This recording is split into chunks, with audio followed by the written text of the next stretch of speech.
আমার শাশুড়ি বলল, ওহ, আহ, আর পারছি না। গল্পটি শুনলে আপনার মাল আউট হয়ে যাবে, আপনার মেশিন দিয়ে টপ টপ করে পানি চলে আসবে। মাঝরাতে হুট করে ঘুমটা ভেঙে গেল। চারিদিক পিন পতন নিস্তব্ধ, শুধু একটা অদ্ভুত শব্দ কানে আসছে, গোঙানির শব্দ, আর তার সাথে চাপা কান্নার আওয়াজ। আর পারছি না, দয়া করো আমায়, ছেড়ে দাও। শব্দটা আসছিল আমার শ্বশুরের বেডরুম থেকে। বুকের ভেতরটা থক করে উঠল। আমার শাশুড়ির গলা। ভাবুন তো, মাঝরাতে আপনার কানে যদি এমন আর্তনাদ ভেসে আসে, আপনি কি করবেন? ভয়ে হাত পা ঠান্ডা হয়ে আসছিল আমার, কিন্তু কৌতূহল জিনিসটা বড়ই মারাত্মক। বিছানা ছেড়ে পা টিপে টিপে দরজার কাছে এগিয়ে গেলাম, কান পাতলাম দেয়ালে। যা শুনলাম তাতে আমার পায়ের তলার মাটি সরে গেল। ৫৫ বছরের এক বৃদ্ধের ঘর থেকে এমন সব কথা ভেসে আসছিল যা শুনলে যে কোনো সুস্থ মানুষের মাথা ধরে যাবে। কি এমন গোপন রহস্য লুকিয়ে আছে ওই বন্ধ দরজার ওপাশে? কেন আমার শাশুড়ি প্রতি রাতে এমন নরক যন্ত্রণা ভোগ করছেন? এই প্রশ্নের উত্তর খুঁজতে গিয়ে আমি এমন এক সত্যের মুখোমুখি হলাম যা আমার পুরো জীবনটাই ওলটপালট করে দিল। বন্ধুরা, আমার নাম মালতী। বাংলাদেশের এক অজপাড়াগায়ে আমার জন্ম। কপালে সুখ সইবে না বলেই হয়তো জন্মের পর থেকেই দারিদ্র্য আমার পিছু ছাড়েনি। মা ছাড়া দুনিয়ায় আপন বলতে কেউ ছিল না, তাই বিয়ের সময় মায়ের একটাই জেদ ছিল, মেয়ে যেখানে যাবে মাও সেখানেই থাকবেন। শেষমেশ এক সাধারণ পরিবারে আমার বিয়ে হল। স্বামী হামিদ, শাশুড়ি আর শ্বশুরমশাই, এই নিয়ে ছোট্ট সংসার। কিন্তু ওই যে বললাম, সুখ আমার কপালে নেই। বিয়ের মাত্র কয়েক মাসের মাথায় এক সড়ক দুর্ঘটনায় হামিদ আমাদের ছেড়ে চলে গেল। আমার পৃথিবীটা মুহূর্তেই অন্ধকার হয়ে গেল।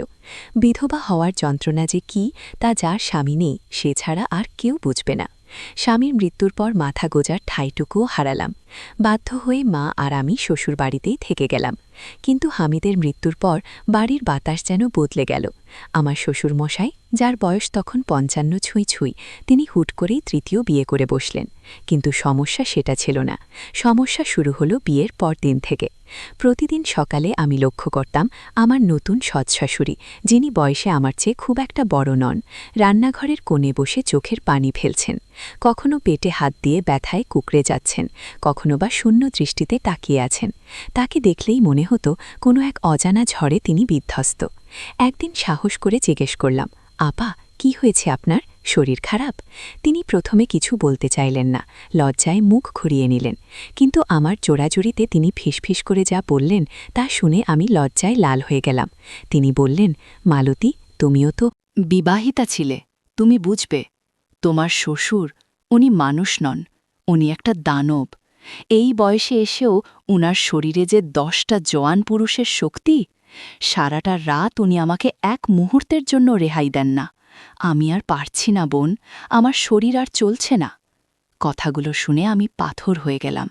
আমার নিজের স্বামী হামিদ, যার বয়স ছিল মাত্র ১৮, সে সপ্তাহে ২ বার আমার কাছে এলেই হাঁপিয়ে উঠত। আর সেখানে ৫৫ বছরের একজন বৃদ্ধের এই অবস্থা, এটা কিভাবে সম্ভব? ওনার হাড় মাংস তো বয়সের ভারে দুর্বল হয়ে যাওয়ার কথা। কিন্তু পরবর্তী ১০ দিন ধরে আমি যা দেখলাম তাতে আমার চক্ষু চড়ক গাছ। শাশুড়ি প্রতিদিন সকালে এমনভাবে হাঁটতেন যেন শরীরে এক বিন্দু শক্তি নেই, আর শ্বশুরমশাই, তিনি বুক ফুলিয়ে চনমনে শরীরে ঘুরে বেড়াতেন। মনে মনে ভাবলাম, ডাল মেকুচ কালা হ্যায়, এই বুড়ো নিশ্চয়ই কোনো বিশেষ ওষুধ বা গোপন কিছু ব্যবহার করেন। কৌতূহল আর চেপে রাখতে পারলাম না। এক রাতে সব ভয় তুচ্ছ করে আমি শ্বশুরের দরজার বাইরে গিয়ে দাঁড়ালাম। ভেতর থেকে শাশুড়ির রাগী গলা ভেসে এলো, তুমি আমার জীবনটা নরক বানিয়ে দিয়েছ। ভেবেছিলাম বুড়ো মানুষ কদিন পরেই শান্ত হবে, কিন্তু তোমার এই পাগলামি তো থামছেই না। আমাকে মুক্তি দাও, আমি বাঁচতে চাই। শ্বশুরের গলা ভেসে এলো, কিন্তু সেখানে কোনো অনুশোচনা নেই, বরং এক অদ্ভুত জেদ। লজ্জায় আর দাঁড়িয়ে থাকতে পারলাম না, দ্রুত নিজের ঘরে ফিরে এলাম। কিন্তু মাথার ভেতর প্রশ্নের পোকাগুলো কিলবিল করতে লাগল। পরদিন সকালে দেখি এক হুলস্থুল কাণ্ড। শাশুড়ি ব্যাগ গুছিয়ে ঘর থেকে বেরিয়ে আসছেন, চোখ মুখ ফোলা, সারা রাত কেঁদেছেন বোঝা যাচ্ছে। আমার মায়ের দিকে তাকিয়ে হাত জোর করে বললেন, আমাকে মাফ করবেন, আপনার এই পাগলা বেইয়াইয়ের সাথে ঘর করা আমার পক্ষে সম্ভব না। জানের মায়া বড় মায়া, আমি চললাম। আমার মা তাকে আটকানোর অনেক চেষ্টা করলেন, বোঝালেন, কিন্তু তিনি কোনো কথা শুনলেন না, সোজা বেরিয়ে গেলেন। আমি মায়ের দিকে তাকালাম। মা হতাশ হয়ে মাথায় হাত দিয়ে বসে পড়লেন। আমি এক গ্লাস পানি এগিয়ে দিতেই মা বলে উঠলেন, তোর শ্বশুর কোনো মেয়েকেই ঘরে টেকতে দেয় না। ৫৫ বছর বয়সেও তার যে কিসের এত ক্ষুধা আল্লাই জানেন। এবারও একই কাণ্ড হল। দেখিস, দুদিন যেতে না যেতেই আবার বিয়ের জন্য পাগল হয়ে উঠবে। মায়ের কথা শুনে আমার হাসিও পেল, আবার রাগও হল। সত্যি বলতে আমার শ্বশুর স্ত্রী ছাড়া এক মুহূর্ত চলতে পারেন না, অথচ কোনো স্ত্রী তার এই অত্যাচার সহ্য করতে পারে না। কিন্তু বন্ধ দরজার ওপাশে আসলে কি হয় সেই রহস্য ভেদ করা তখনও বাকি ছিল। সত্যি কি উনি কোনো জাদু জানেন, নাকি অন্য কোনো ব্যাপার?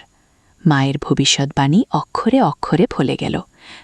দিনও কাটল না, শ্বশুরমশাই বাড়ির সবাইকে ডেকে চিৎকার শুরু করলেন, সাইমা চলে গেছে তো কি হয়েছে, আমার জন্য নতুন বউ খুঁজে আনো, আমি একা থাকতে পারবো না, ঘর অন্ধকার লাগে আমার।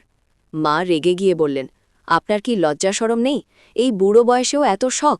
আপনার স্বভাব যদি না পাল্টান, আমি আর কোনো মেয়ের সর্বনাশ করতে পারবো না। শ্বশুর তখন ছোট বাচ্চার মতো হাত পা ছুড়ে বললেন, আরে ও তো ভান করত, আমি তো শুধু একটু সঙ্গ চেয়েছিলাম। এবার এমন কাউকে আনো যে একটু শক্তপোক্ত, যে আমার সাথে মানিয়ে নিতে পারবে। ভাবা যায়, ৫৫ বছরের বৃদ্ধের আবদার শুনলে গা জ্বলে যায়। উনার মাথার সব চুল ধবধবে সাদা, অথচ মনটা পড়ে আছে ১৮ বছরে।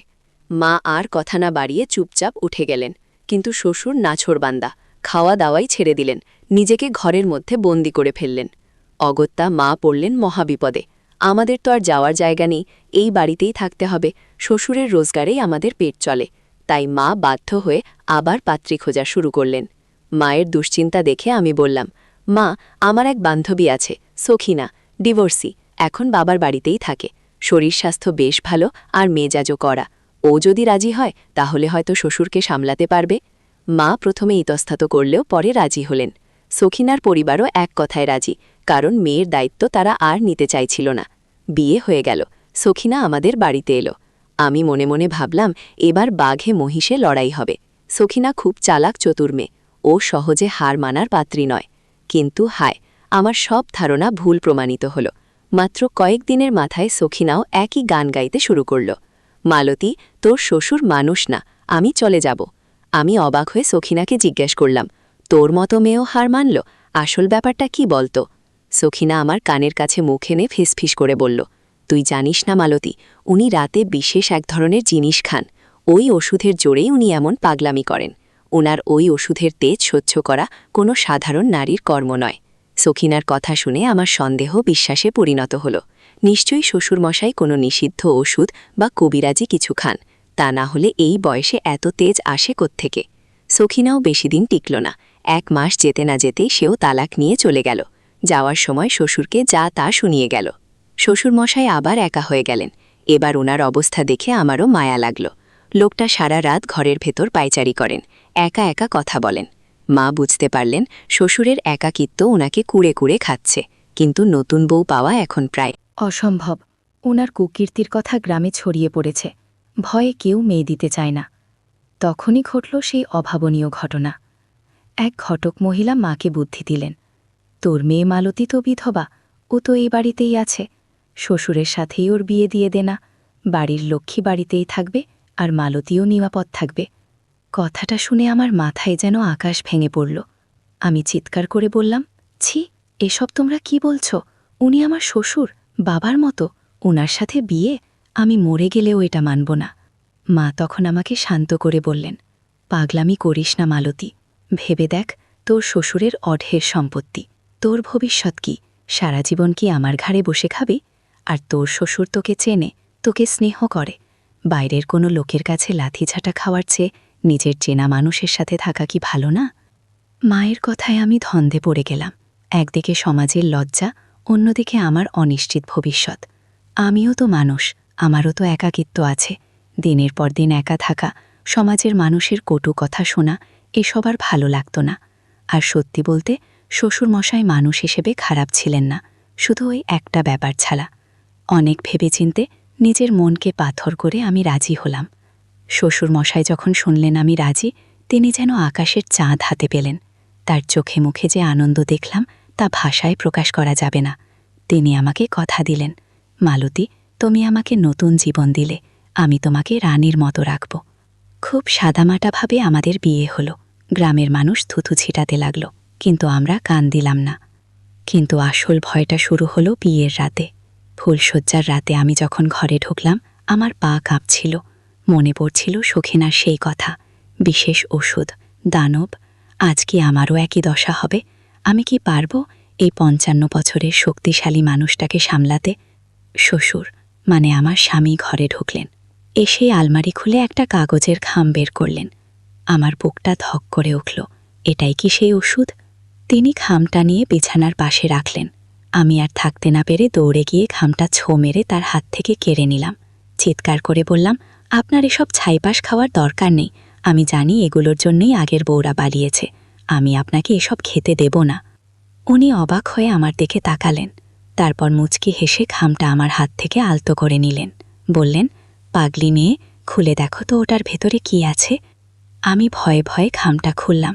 দেখি ভেতরে ভাজা ছোলা আর কিছু মিশ্রি। আমি অবাক হয়ে তাকালাম।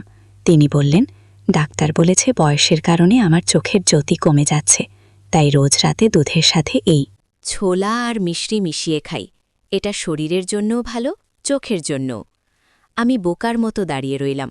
তাহলে তাহলে সবাই যে বলতো আপনি বিশেষ ওষুধ খান, আপনার অনেক শক্তি। তিনি দীর্ঘশ্বাস ফেলে আমাকে বিছানায় বসালেন। তারপর যে সত্যিটা বললেন তা শোনার জন্য আমি প্রস্তুত ছিলাম না। তিনি বললেন, মালতী, আমার জীবনটা কেটেছে তোমার শাশুড়ির, মানে আমার প্রথম স্ত্রীর সাথে। তার মৃত্যুর পর আমি বড্ড একা হয়ে পড়েছিলাম। আমি শুধু একজন সঙ্গী চেয়েছিলাম, যে আমার একাকিত্ব দূর করবে, আমার সাথে দুটো কথা বলবে। কিন্তু যারা এলো তারা কেউ আমাকে মানুষ ভাবেনি, সবাই দেখেছে আমার টাকা। তিনি একটু থামলেন, তারপর বললেন, আমি প্রত্যেক স্ত্রীকেই বিয়ের পর কিছু টাকা আর গয়না দিতাম, যাতে তারা নিরাপদ বোধ করে, যেমন আজ তোমাকে এই খামটা দিচ্ছি। এই বলে তিনি বালিশের নিচ থেকে একটা মোটা টাকার বান্ডিল বের করলেন। কিন্তু ওরা টাকাটা হাতে পাওয়ার পরেই পালানোর ফন্দি খুঁজত। তারা ভাবত, এই বুড়োর সাথে থেকে কি হবে, তার চেয়ে টাকা নিয়ে পালিয়ে গিয়ে নতুন জীবন শুরু করি। আর পালানোর অজুহাত হিসেবে তারা বাইরে গিয়ে আমার নামে ওইসব নোংরা কথা রটাত, যাতে কেউ তাদের দোষ না দেয়। আমি স্তব্ধ হয়ে গেলাম। তার মানে কোনো অত্যাচার ছিল না, কোনো দানবীয় শক্তি ছিল না, সব ছিল ওই লোভী মেয়েগুলোর সাজানো নাটক। আর আমার মাও কি টাকার লোভে আমাকে এই বিয়েতে রাজি করিয়েছেন? তিনি আমার হাতটা ধরলেন। তার স্পর্শে কোনো কামুকতা ছিল না, ছিল এক অদ্ভুত নির্ভরতা। বললেন, তুমি যখন ওই ছোলার প্যাকেটটা কেড়ে নিলে, আমার স্বাস্থ্যের কথা ভেবে চিন্তিত হলে, তখন বুঝলাম তুমি অন্যদের মতো নও। তুমি আমার টাকার জন্য আসনি, তুমি সত্যিই আমাকে সম্মান করো। সেদিন রাতে আমাদের মধ্যে কোনো শারীরিক সম্পর্ক হয়নি। তিনি আমাকে বললেন, তুমি ক্লান্ত, ঘুমিয়ে পড়ো। তিনি আমার মাথায় হাত বুলিয়ে দিলেন, যেমনটা আমার বাবা করতেন। সেই মুহূর্তে আমার সব ভয়, সব জড়তা কেটে গেল। আমি বুঝলাম, এই মানুষটা শরীর খোঁজে না, ইনি খুঁজছেন একটু মমতা, একটু ভালোবাসা। পরদিন সকালে আমি যখন ঘুম থেকে উঠলাম, দেখলাম আমার পৃথিবীটা বদলে গেছে। যে মানুষটাকে আমি দানব ভেবেছিলাম, তিনি আসলে এক নিঃসঙ্গ দেবশিশু। তিনি শুধু চেয়েছিলেন কেউ তাকে বুঝুক।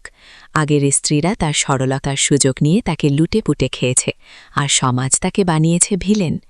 এখন আমি আমার ৫৫ বছরের স্বামীর সাথে সংসার করছি। হ্যাঁ, আমাদের বয়সের অনেক তফাৎ, লোকে এখনও আড়ালে হাসাহাসি করে, কিন্তু আমি জানি আমি কতটা সুখে আছি। তিনি আমাকে রানীর মতো রেখেছেন, আমার কোনো আবদার তিনি অপূর্ণ রাখেন না, আর আমিও চেষ্টা করি তার একাকিত্ব দূর করতে। প্রতিদিন বিকেলে আমরা একসাথে হাঁটতে বেরোই, রাতে গল্প করি। বন্ধুরা, এই গল্পটা থেকে আমি একটা জিনিসই শিখেছি। আমরা মানুষের বাইরের রূপ দেখে বা লোকের কথা শুনে বিচার করি, কিন্তু বন্ধ দরজার উপারে সত্যিটা যে সম্পূর্ণ অন্যরকম হতে পারে তা আমরা ভাবিও না। টাকা দিয়ে হয়তো বিছানার সঙ্গী কেনা যায়, কিন্তু মনের মানুষ কেনা যায় না। আর ভালোবাসার কোনো বয়স হয় না। যদি মনটা খাঁটি হয়, তবে ৫৫ বছরের একজন বৃদ্ধ ১৮ বছরের যুবকের চেয়ে অনেক ভালো জীবনসঙ্গী হতে পারেন। আমার এই অদ্ভুত জীবনের গল্প আপনাদের কেমন লাগল? আপনারা কি মনে করেন আমার সিদ্ধান্ত সঠিক ছিল? কমেন্ট করে জানাতে ভুলবেন না।